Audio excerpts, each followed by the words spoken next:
Hey there! Hi. We're here with the Ask the Experts question that we received, and it's a really good one. Yes, experts.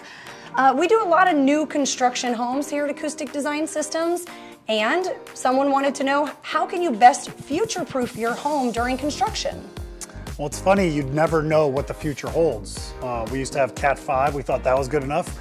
Went to Cat 6, now there's Cat 7 and HDMI. We went from component video to S-video to composite, or let's mix that around. Composite to S-video to component video to HDMI.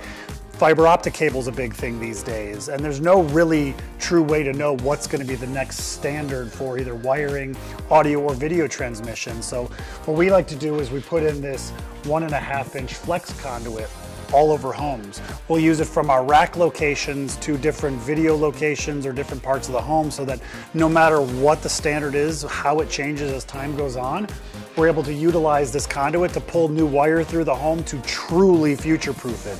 No matter what changes, we can remove the wire that's in it and put the newest standard in as technology advances. That's pretty amazing. I think that's great preparation. Absolutely. So if you're building a new home, make sure you're working with an integration firm that can actually educate you on the best ways to wire your home, so that your home can be future-proof and you're actually learning the best information while you're building a new home that's hopefully your dream home you're going to be living in for a long time. I think that qualifies him as the expert. I'm just going to throw that out there. Expert. Thanks again, guys.